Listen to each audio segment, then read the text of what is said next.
De tal maneira que hoje o nosso tema é um texto das Escrituras, que fala sobre a excelência do amor. Vocês querem abrir comigo suas Bíblias? E se não tiver, a gente vai providenciar. O pessoal já está com a Bíblia na mão aí? Vai ter uma programação para as crianças lá? Vai? Já tem crianças lá? Obrigado, Marcão. 1 Coríntios, capítulo 13. Primeira carta de Paulo aos Coríntios, capítulo 13.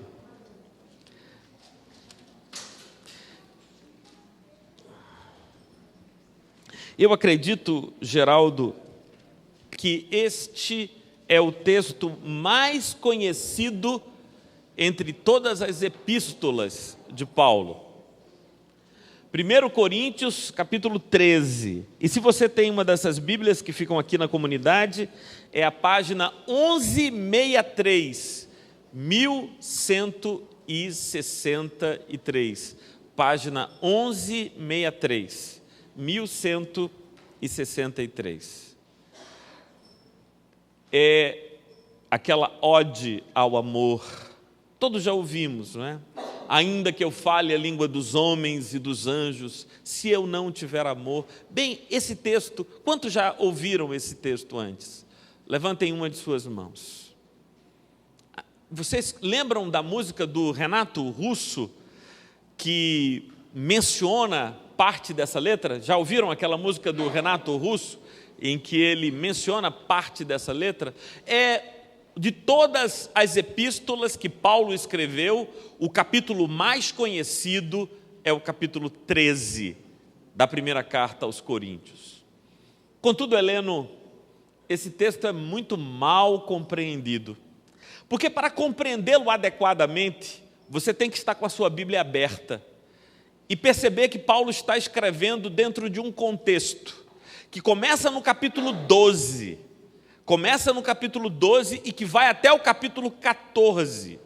Silvinho, como tudo que é importante, uma compreensão ajustada precisa ser feita sistematicamente, levando em consideração não somente a passagem, mas também todo o contexto em que a passagem chega até nós. Você sabe qual era o problema que a igreja em Corinto estava vivendo quando Paulo escreveu isso? A igreja estava dividida, a igreja estava fragmentada em partidos, voltados uns contra os outros. Uns diziam, nós somos os de Paulo, o fundador desta igreja. E outros diziam, nós somos de Apolo, aquele que veio depois e deu continuidade e se tornou o mais célebre de todos os pregadores dessa cidade. E uns são de Pedro, referindo-se ao colégio apostólico, à origem do cristianismo propriamente. E outros diziam, nós somos de Cristo. Então a igreja estava dividida, Djalma. Alguns diziam, eu sou de Paulo. Outros diziam, eu sou de Apolo. Outros diziam, eu sou de Pedro. E ainda havia aqueles que diziam, eu sou de Cristo, como se Cristo estivesse dividido, como se Cristo estivesse fragmentado, como se Cristo pudesse ser partidarizado. E não apenas a igreja estava dividida, Flavinha, mas havia muita intriga e arrogância no meio dos irmãos.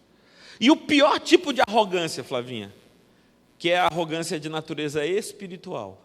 Alguns achavam que eram melhores do que outros porque profetizavam. Outros se achavam melhores do que outros porque cantavam louvores, outros porque falavam outras línguas, outros porque operavam sinais, milagres. E a igreja estava estratificada numa pirâmide social com disputas ferrenhas sobre quem era o maior e quem era o menor. Tudo isso gerando profunda tristeza no coração do apóstolo Paulo, mas sobretudo no coração de Cristo. Sabe, Larissa, Jesus fundou uma igreja que é contra a natureza humana. Jesus fundou uma igreja em que o que quiser ser maior, seja servo de todos. A gente não é assim.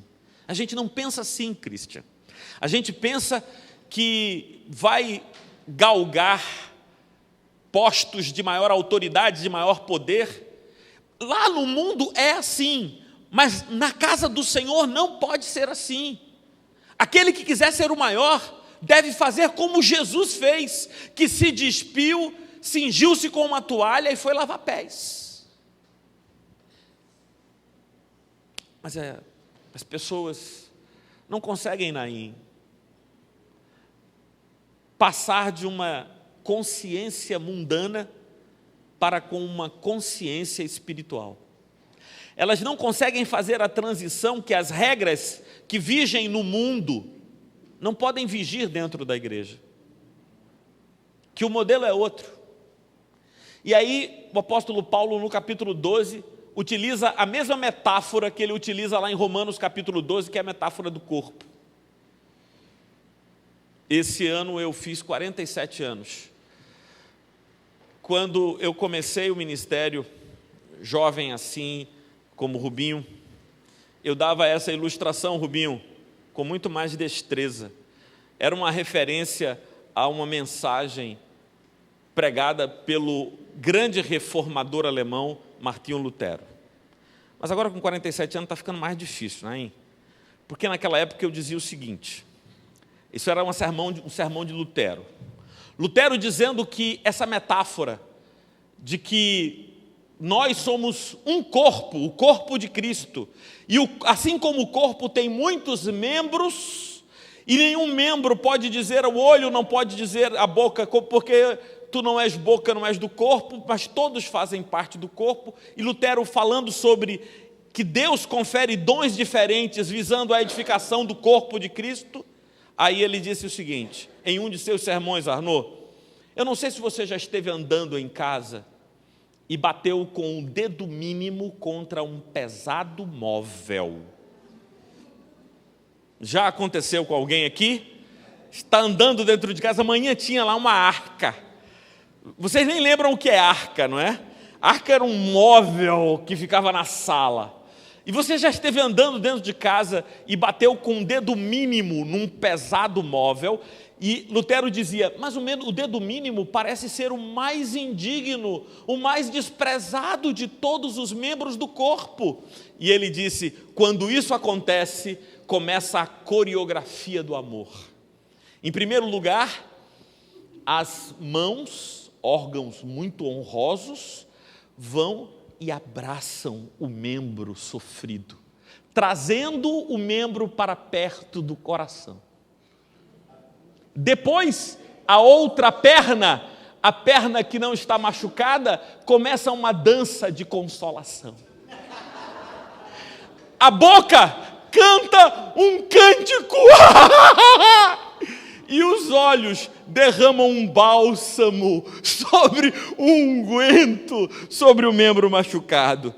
Isso Lutero, Rubens, eu pregava melhor quando eu tinha 20 e poucos anos, cara, e podia dizer essa velha ilustração de Lutero. Naquela época, o pé vinha mais para perto do coração. Hoje não vem tanto assim.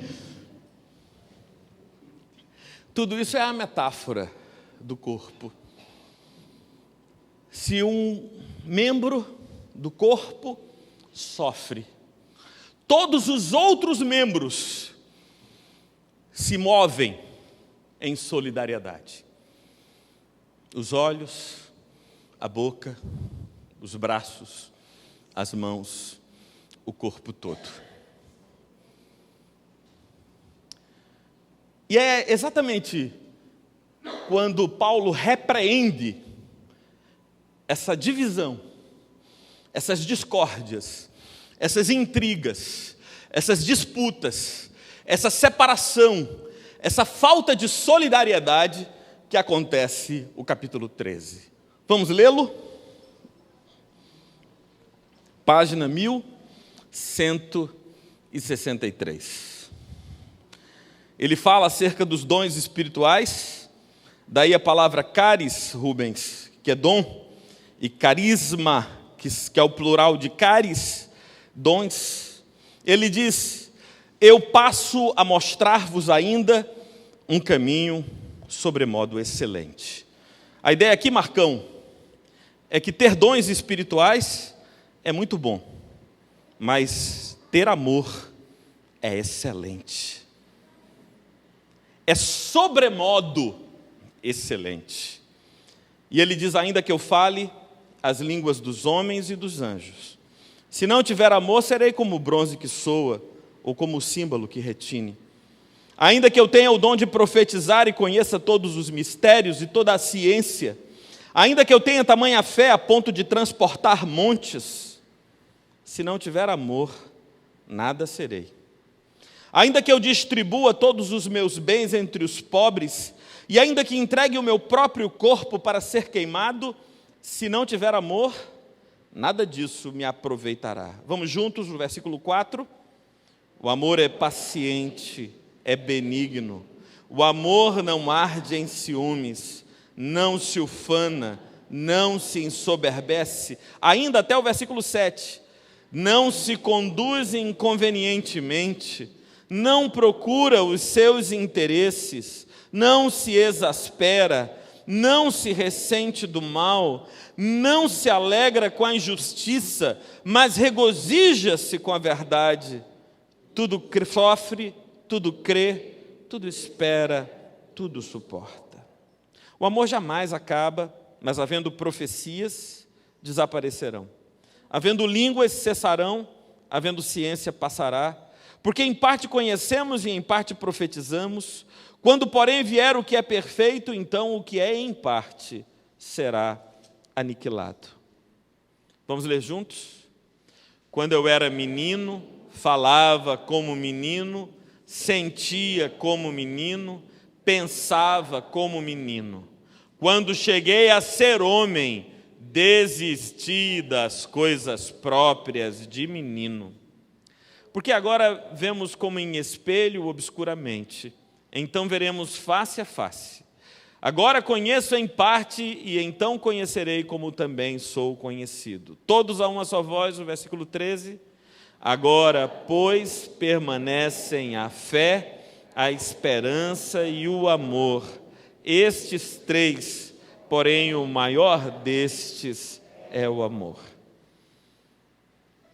Eu teria muito a dizer acerca de todo o capítulo 13, dos atributos e características que Paulo atribui a esse carisma, a esse amor, que é um dom de Deus, que é um presente de Deus, que está em todos aqueles que reconhecem o seu amor.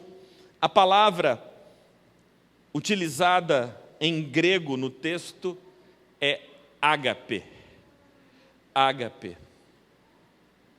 Eu gosto muito da antiga tradução que chamava de caridade, para diferenciar do amor que nós sentimos pelos nossos cônjuges. As antigas traduções, baseadas na Vulgata de São Jerônimo, chamavam de caridade. Esse tipo extraordinário de amor de que trata o texto. Mas hoje, Francisco, eu queria me ater a essas três dimensões da vida cristã: fé, esperança e amor, sobre as quais o apóstolo Paulo fala no capítulo 13, no versículo 13. Agora, pois, permanecem a fé, a esperança e o amor. Estes três, mas o maior deles é o amor. Eu tive a oportunidade de conversar com uma estudante da Universidade de São Paulo, doutoranda em Direito pela USP, e que me procurou por causa desses vídeos que estão lá no YouTube, são as ovelhas de Rubinho. Rubinho vai soltando os vídeos lá no YouTube e o pessoal assiste esses vídeos. E assim como o Tiago veio hoje, o pessoal veio por causa dos vídeos e das mensagens que eles encontram e são abençoados por essas mensagens. Então essa jovem me procurou e disse: olha, eu sou agnóstica. eu sou agnóstica, mas como eu sou estudiosa do trabalho de Heidegger e de Jung, eu tenho ouvido você pregando e as referências aos pensadores que você faz, eu queria trocar umas ideias com você. E aí eu disse para ela, eu digo, olha, eu admiro muito os agnósticos. E ela disse, você? Eu digo, eu admiro os agnósticos. Porque o agnosticismo é uma saída racional para o problema de Deus. Dizer que não se pode afirmar que Deus existe ou que Deus não existe é uma resposta racional ao problema de Deus. A minha única dificuldade com esta resposta é que, muito embora ela seja a mais racional, ela não é a melhor resposta. Mas como assim, Martorelli, ela não é a melhor resposta? Porque quando você afirma que não sabe se há Deus, porque você elege exclusivamente a sua razão como critério para decidir se Deus existe ou não existe, você anula uma dimensão imensa do seu ser. E ela me perguntou, que dimensão é essa? Um sentido que a tua alma carece. Porque sem Deus e sem a certeza de sua existência, a vida não tem sentido. A vida perde sua razão e nós todos seremos discípulos de Arthur Schopenhauer, que dizia que a vida é uma ponte do absurdo, que liga o nada inicial ao nada final. Essa lógica de Schopenhauer é o desespero, é o nonsense da existência. E para mim, a melhor saída para o problema de Deus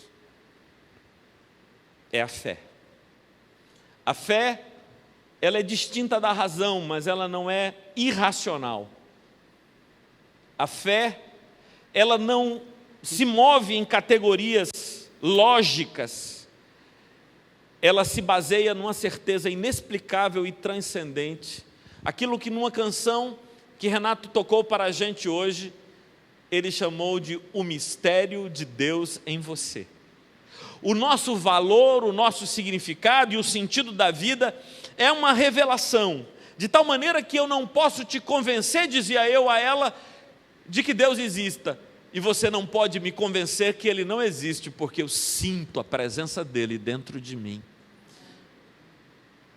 Você tem a sua dúvida, e eu a sua presença em meu coração. Mas o que eu queria falar hoje era exatamente sobre o que deve ser a nossa fé, Margarete. Eu estava dando aula para as crianças domingo passado. Juntei as crianças, fiz uma roda com elas e fui falar exatamente o sermão que eu estou pregando para vocês, fé, esperança e amor. Preguei domingo passado para as crianças lá no departamento infantil. E aí, para falar sobre fé, Geraldo, eu me vali daquela descrição do autor aos Hebreus, capítulo 11, versículo 1, fé é a certeza das coisas que se esperam e a convicção de fatos que não se veem. E eu perguntei às crianças o que é certeza. E as crianças ficaram ali, e uma delas, Giovana, disse assim, não existe certeza. Aí eu perguntei, Giovana, como é que não existe certeza? Aí ela disse, a gente não pode ter certeza de nada. Aí eu, querendo acuá-la, disse, por exemplo, você não tem certeza que está aqui neste momento? Ela olhou para mim e respondeu sem tergiversar, eu posso estar sonhando.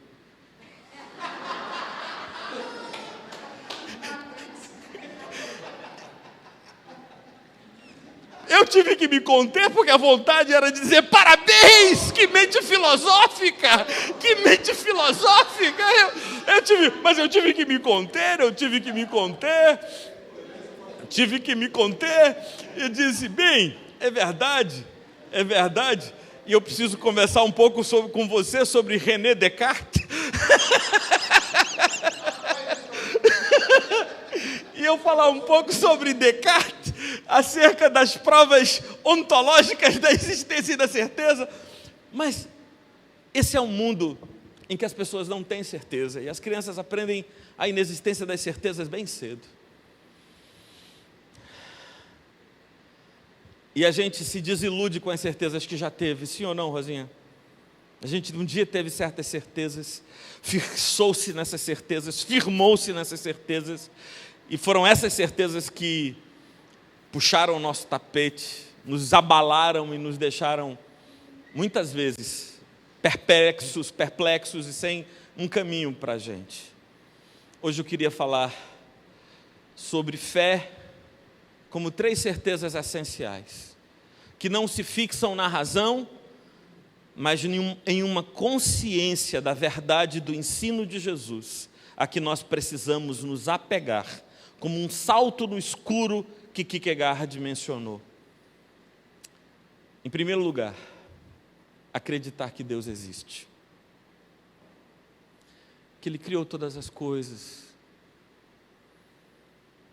acreditar que nós não somos um acidente no mundo, que nós não estamos aqui filhos do caos, mas filhos e criaturas de um ser cuja vontade soberana e poderosa é a causa eficiente de nossa existência.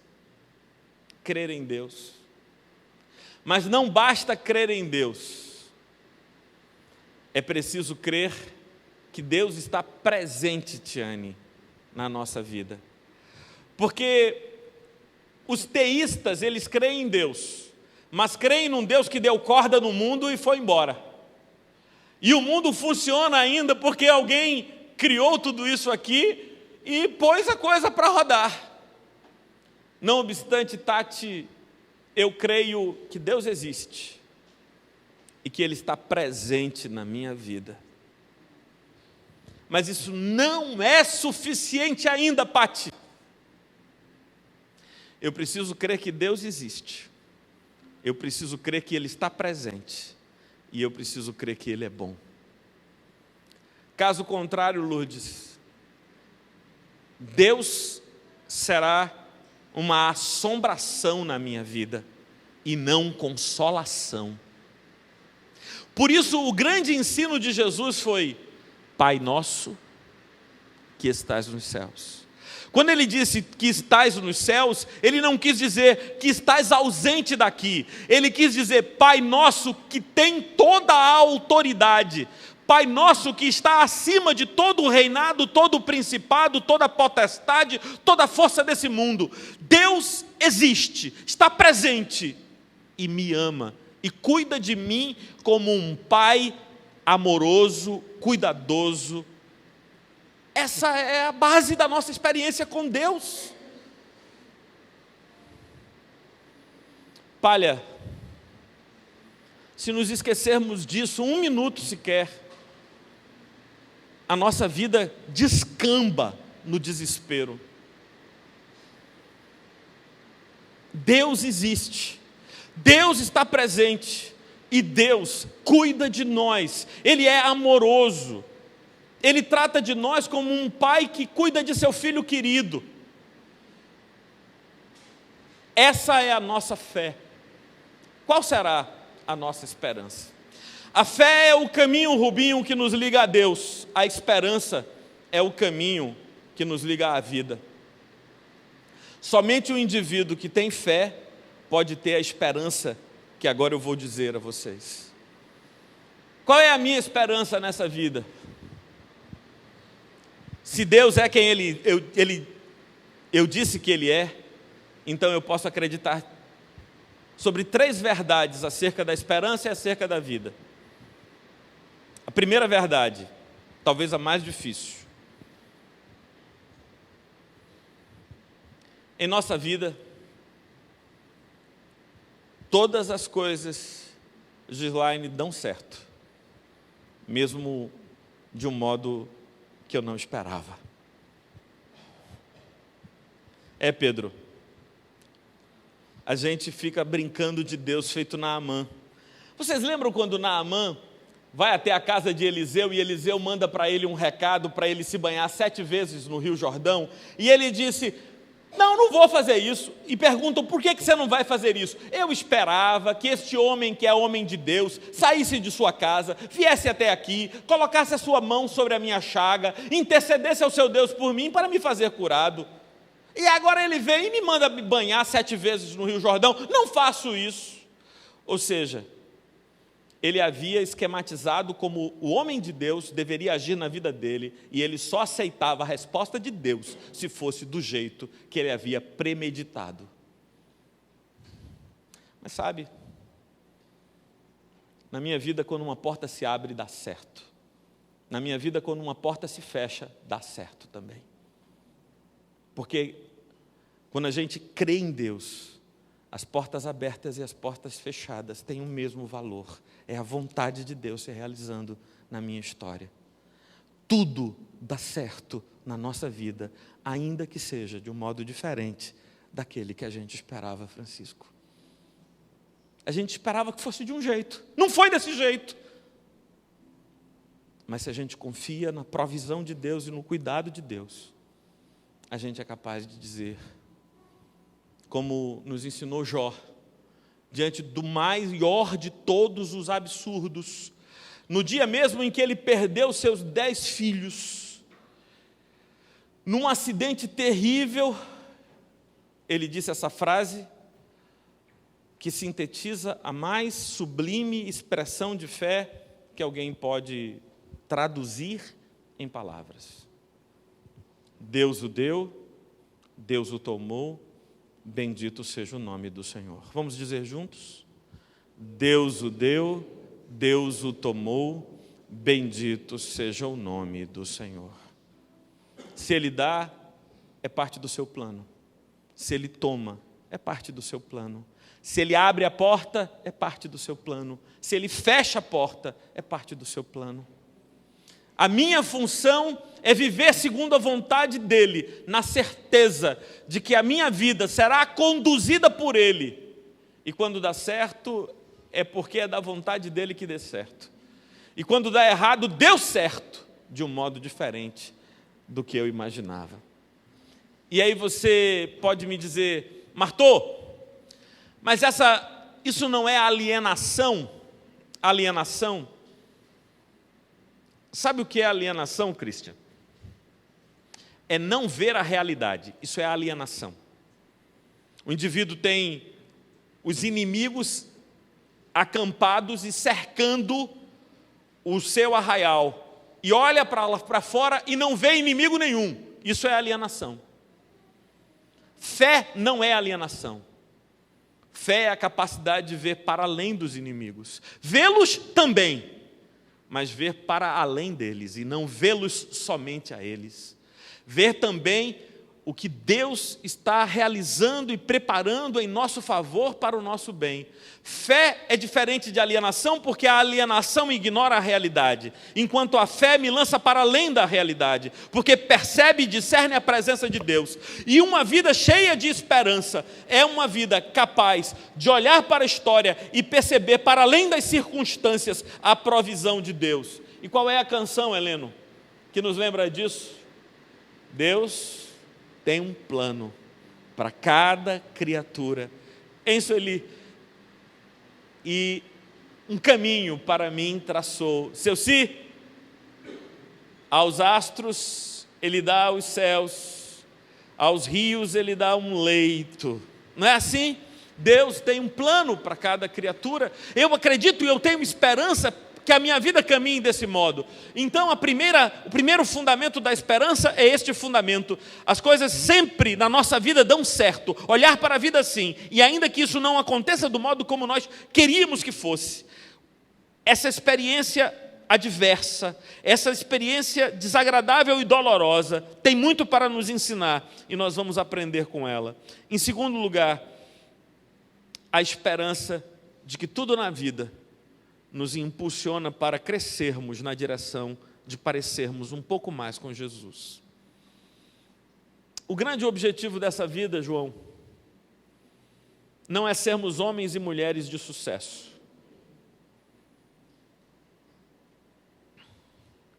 Porque você conhece algum homem ou alguma mulher de sucesso que não vai virar caveira?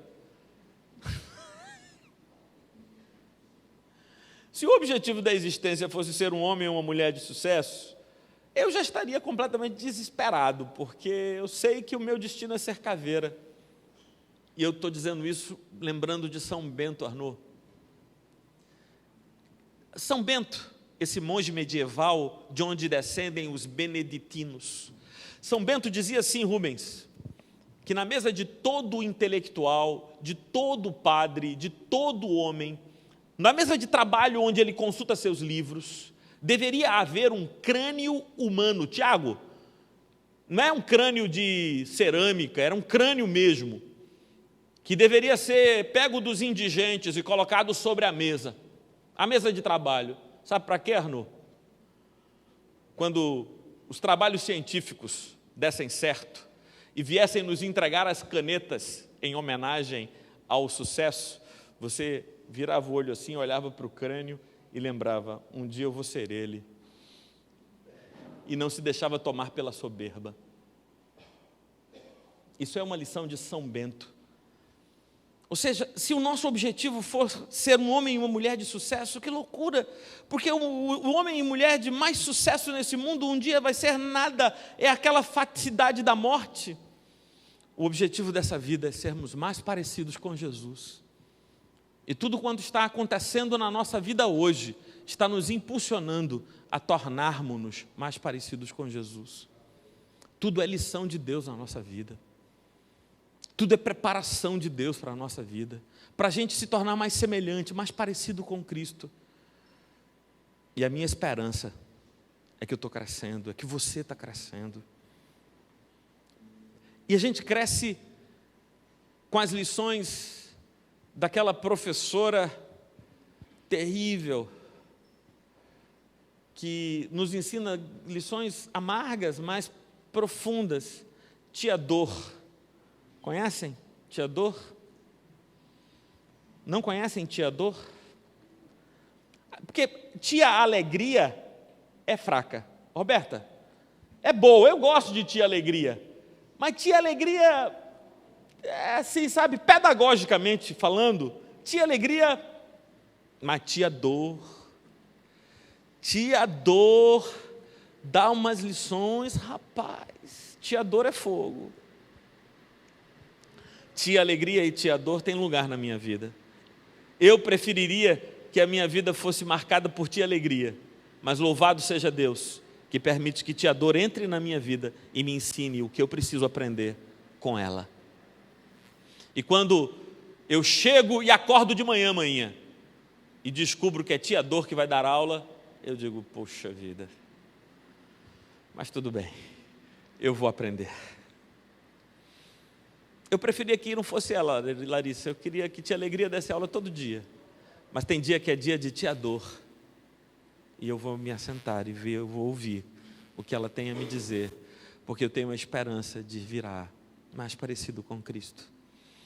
E essa vida, e o propósito dessa vida é me tornar mais parecido com Cristo. Em terceiro e último lugar, eu tenho uma esperança de que a gente pode construir uma vida mais fraterna, em que uns ajudem os outros.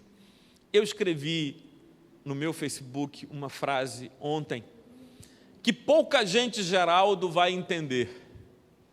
Porque é coisa de velho que fala para velho, sabe como é que é?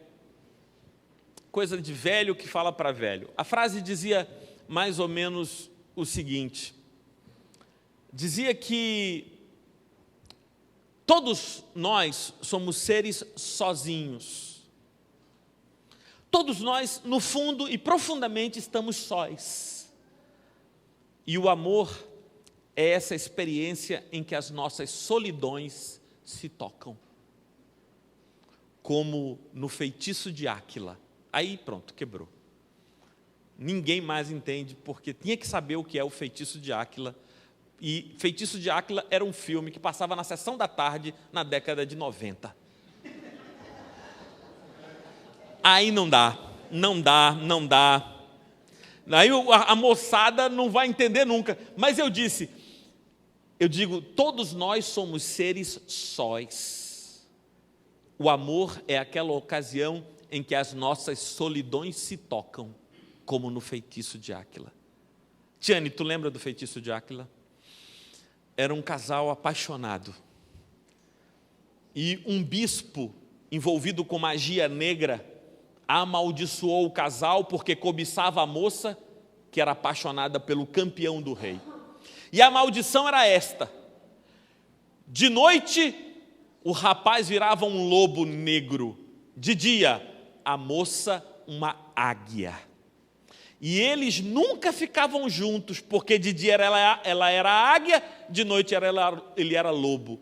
Mas a tragédia deles era pior, porque no crepúsculo, quando o sol ia se pondo, ele ainda homem se transformando em lobo, e ela, ainda águia, se transformando em mulher, eles quase que se tocam antes que se transformem. E eu disse, nós somos seres sóis, cujas solidões se tocam, como no feitiço de Áquila.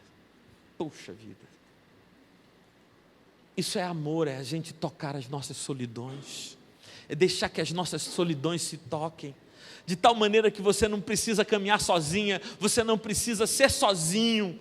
A gente pode se tocar, apesar de tudo isso, apesar de existirmos dentro de nós mesmos, numa subjetividade em dimensões tão íntimas, tão pessoais, tão inescrutáveis para os circunstantes, tão indevassáveis para quem somente nos observa, nos julga e nos avalia sem saber que nós somos e quem nós somos. Mas há momentos em que o amor permite que a gente quase se toque. E eu fico pensando se ao longo desses 28 anos, Palha e Graça não tem tido essa experiência de tocar em si. E esse amor que relativiza a solidão dos homens. Eu aprendi algo essa semana. Nós nascemos em família e somos cuidados por uma família. Crescemos e nos tornamos adultos para cuidar de uma família. E depois envelhecemos para que essa família cuide de nós. A história de um homem é a história do cuidado. Do cuidado que recebeu quando era criança. Do cuidado que dá quando se torna adulto. E o cuidado que volta a receber, se a gente aprender e ensinar que vida em família é vida com cuidado. Pois essa é a palavra que para mim designa amor. O que é amor?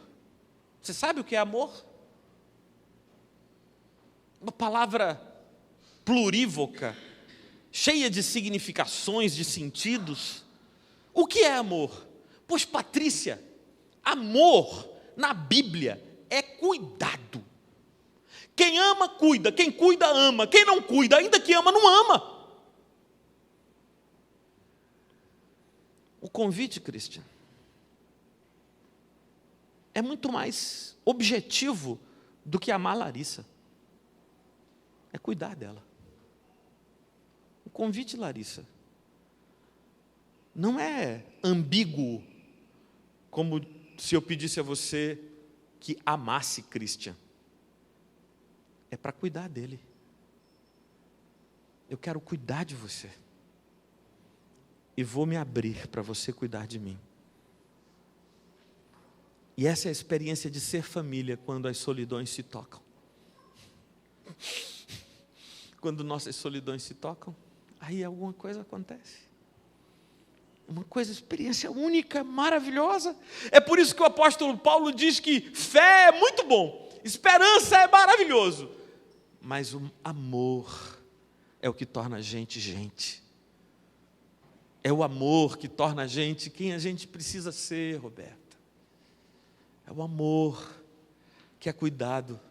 E Paulo disse que ainda que eu tivesse todos os dons e conhecesse todos os mistérios e toda a ciência, se eu não tivesse a possibilidade de amar o outro, de ser amado pelo outro, E sabe por que a gente tem que louvar a Deus, graça? É porque vocês tiveram esse tipo de cuidado que é próprio do cuidado de Deus, que é o cuidado que persevera. Que é o cuidado que persevera. Que é o cuidado que, apesar de todas as razões para desertar, persevera. Que é o cuidado que insiste em valer mais do que a memória.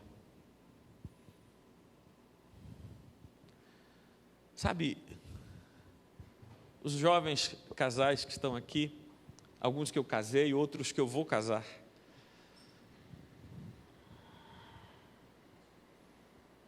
em algum momento da vida a gente tem que fazer escolhas. Essas escolhas que Graça e Palha fizeram, que Christian e Larissa fizeram, que todos nós precisamos fazer na nossa vida. Optar entre a memória da mágoa que o outro nos causou, ou a oportunidade do amor prosperar. Se eu ficar voltado para o passado, fixado na dor que me foi causada, eu inviabilizo a alegria presente.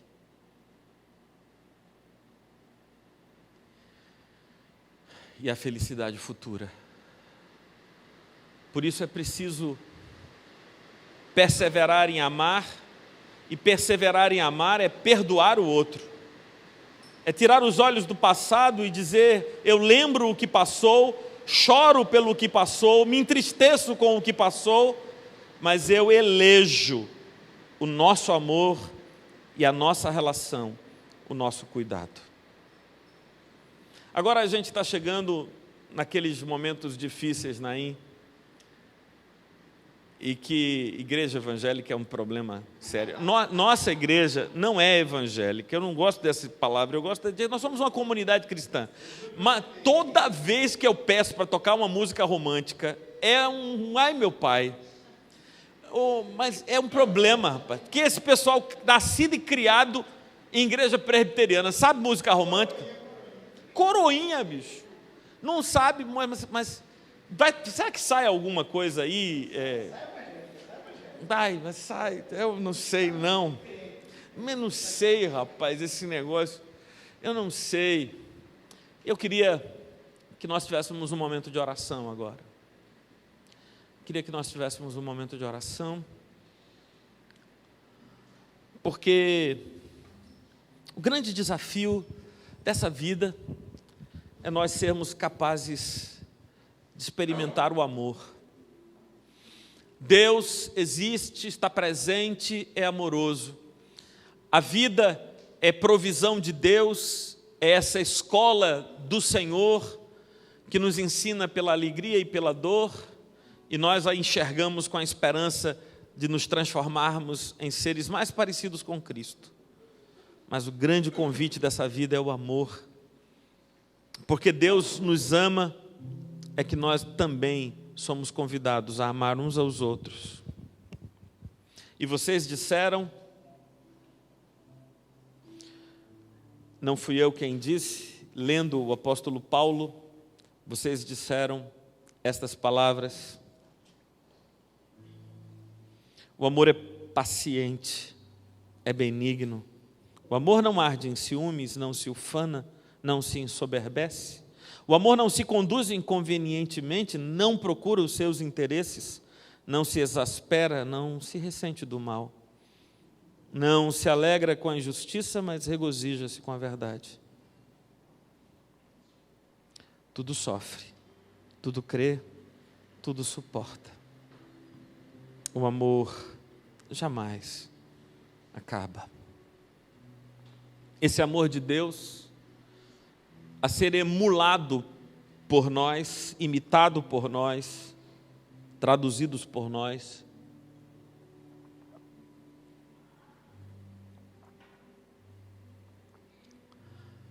Não importa se você é casado ou se você é solteiro, se você ainda não aprendeu a amar, você não se tornou gente de verdade. Porque gente não é quem tem nome de gente, cara de gente e forma de gente. Gente é quem vive segundo o plano daquele que nos criou, e Ele nos criou para que nos amemos uns aos outros. Sim, nos amemos, não que nos amassemos uns aos outros, não que nos machuquemos uns aos outros, mas que cuidemos uns dos outros. O meu pedido a Deus é que Ele nos ensine a cuidarmos uns dos outros. Que os pais cuidem dos filhos, que os filhos cuidem dos pais, que os irmãos cuidem uns dos outros. Hoje é o aniversário de Hélio, meu irmão mais velho, que tem sido um pai para mim e para meus irmãos por toda a minha vida. Em um amor perseverante e cuidadoso. Porque amar é cuidado. Cuidado que não desiste. Cuidado que insiste. Cuidado que não exige do outro que ele se torne uma cópia. Que respeita a singularidade de cada ser. Ah, como eu queria que todos nós hoje nos engajássemos no caminho do amor. Esse caminho que nos liga uns aos outros, que supera as distâncias e aproxima-nos, que desfaz as desigualdades e nos identifica uns com os outros. Eu queria que você fechasse seus olhos e fizesse a seguinte oração: Senhor Deus, há esse modo sobremodo excelente, o modo do amor. Ensina-me a andar nele. Renato vai nos dirigir numa canção e a gente vai fazer essa oração.